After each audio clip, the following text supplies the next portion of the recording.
Yes, people, welcome back to the channel. Manchester United 2, Sunderland nil, 3 points and 2 into for what's his name? Big Ben.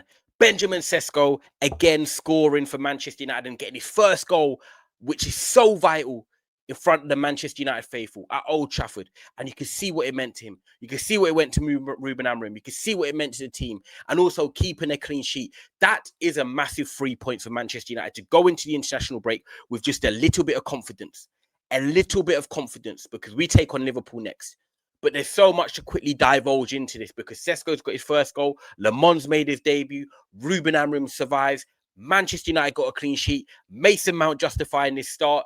It has been a very good day for Manchester United. And look, despite what some people might think, including myself, that yes, I want the manager change now. I was probably the only one that decided that this week. I held on for as long as possible.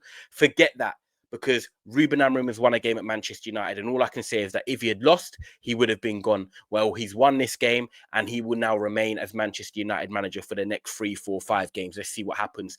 But today is about enjoying. Taking the 3 points. Now we can watch Saturday night football. Now we can watch Super Sunday and just enjoy it.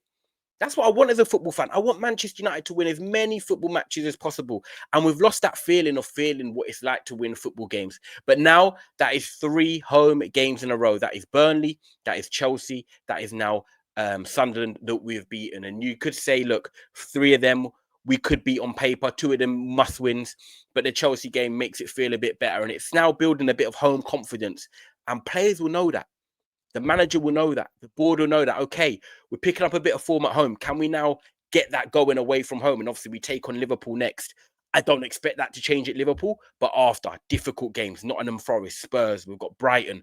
We're going into a cluster run now where Manchester United Football Club are going to be tested. So we can't get too excited about these 3 points. But one thing we can do is celebrate it and talk about the positives. And that's what I'm going to do. So like this video, make sure you subscribe. And guys, big Benjamin Sesko, he is here. He has landed. Air Sesko, as they call it. Look, firstly, what I'm going to say is what I've said. I've been a bit critical of Benjamin Sesko in his first few times at Manchester United. You know, he's come off the bench, and I think he's looked a bit languid. He's looked a bit poor, looked a bit slow. And I've been questioning him as he's come into Manchester United for the first 4 or 5 games. But look, you've got to give it time. I'm not saying he's finished or anything like that. I'm just saying, he needs to pick it up. And today, he did that with his goal, which is so good for his confidence. But at the same time, in them first few games, was it a Manchester United problem? We don't know how to really play with a striker. We've struggled to do that with Højlund, with Xerxes, you know, with other players in the past, and now Benjamin Sesko at the start. So it was a balance of Benjamin Sesko adjusting and Manchester United trying to play with a striker. Well, today we got a striker's performance because even the goal, I love the goal. I play striker at Sunday League, nothing on the Premier League, of course, but I love scoring tap-ins. I love scoring them goals where you get across the 6-yard box, get across the defender and tap it home. Them type of goals add 5 to 10 a season on top of your normal goals getting put through 1-on-1 and whatever it is. And that was a striker's goal today. And I love that from Benjamin Sesko because that's what we need more of. And also it enabled Manchester United to go 2-0 up. And when you go 2-0 up at home before half-time, it gives you a bit of a cushion. It gives you a level of security. But also it gives confidence to Benjamin Sesko. And that's what he now has because he scored last week in the loss to Brentford and he's now scored at home in front of the Old Trafford faithful. And you know what? That must have been a remarkable feeling for him because when you sign for a club with the stature of Manchester United, despite where we've been in the last 18 months, but you're still playing at Manchester United at Old Trafford in front of that Stretford end, to score your first goal must feel like weight off your shoulders in front of the home fans. And fair play to him because he looked like he enjoyed it because even the celebration, he gave some air Sesko. So do you know what? Fair play to Big Ben. And it wasn't just a goal as well. We saw some nice touches. We saw some hold-up play.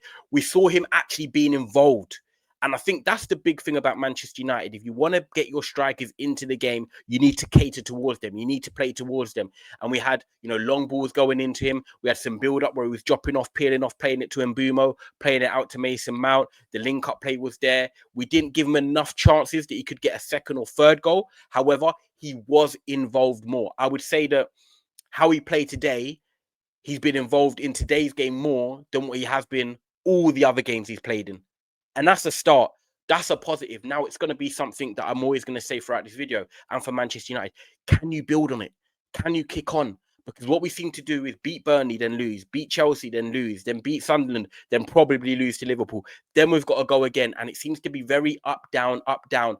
And what I can't do is get too excited until I see some consistency. But for Benjamin Sesko, that was a very good overall performance. He got 90 minutes as well, which I think is good to get that into his gas tank. He'll now go to international break. And he's just starting to acclimatise. He's starting to feel the rhythm. So big Benjamin Sesko is here, 2-2, and I'm really happy for him. Another thing as well is Lammens. I have to come to him secondly because he had his debut today and we had someone claiming crosses. We had someone claiming crosses. We had someone comfortable with the ball at his feet, not trying to be fancy, but just doing what was required. And I've said this for a long time now.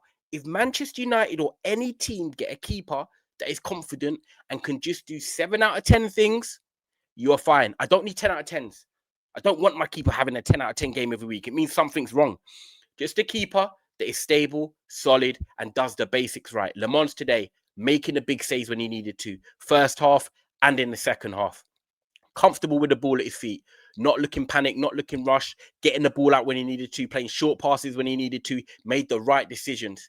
And then lastly, we've been saying for years when De Gea was on the way out, then Onana came in, that Manchester United need a keeper that can just come out and command the area and claim the crosses. And you heard that Old Trafford crowd today. They cheered when we just claimed a cross with Lammens.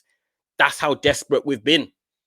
We haven't either have a keeper that can control the area, can come out and command the area, claim the ball. And he done that a few times today, relieving pressure of the centre-backs. That was a brilliant performance for a debut. You couldn't ask for more. Made big saves, comfortable with the ball, and commanded your area when you needed to. And he's got a clean sheet to go home with it. So, Lammens, you're going to keep your place as the number one at Manchester United. You finally got your deserved start today. Amorim made the changes, and it paid off. So, Lammens, for a debut, voila, we are very happy. And then Mason Mount as well. Look, Mason Mount is one of them players that blows hot and cold of people, and I get it. But one thing you can't say about Mason Mount is he doesn't try.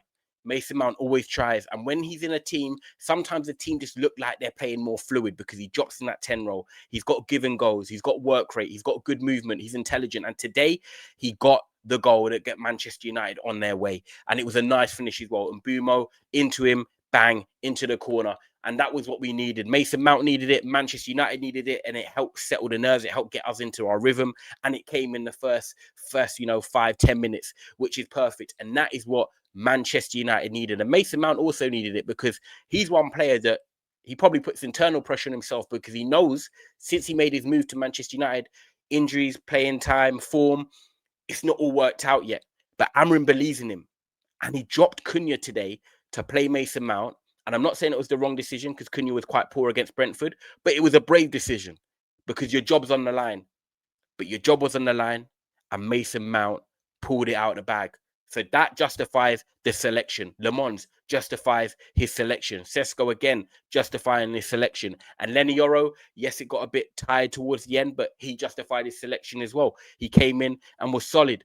You know, Dallo, Ahmad on the wing backs. I've got to say, Ahmad and Mbumo, they're building a nice connection there, but we need to see that more now. We need to see that more where they can get into dangerous positions and create and score more because in the first half, they were looking like a threat. And it was nice to see a bit of like cohesion between them, a bit of balance, give and goes, 1-2s, one overlapping, one cutting inside. And I think they're both got good attacking qualities. They just need to make sure they get the best out of each other because they like to be in the same areas. But, you know, today is about 3 points for Manchester United. It's exactly what we needed. There are some positives to take from it. I think the negatives would maybe be we didn't go on and get a third or fourth. And in the second half, we reverted to a bit more slower football. We allowed Sunderland to get back into the game a bit. And maybe that is just a bit of, you know, nervousness. Don't want to concede. Don't want to give them opportunities to get back in the game. But at the same time, be brave. Be confident. You're playing at home. Go and get the third. Go and get the fourth. Because I'd rather see my team do that than sit back and be conservative and then concede, and then it gets a bit edgy. Because that's the only thing I can say about Manchester United. In the second half, if you're ahead in games, we still need to improve. We still need to see a bit more better football. We don't want to see it for just 30 minutes. I want to see it for 70 minutes. And that is something Ruben Amorim's got to get into the side. But it's a 2-0 win for Manchester United at home to Sunderland. Ruben Amorim keeps his job. I'm happy Man United won, no matter who the manager is. And we move on to the international break. But Sesko and Lammens, they have landed. Like, subscribe, and I'll see you soon.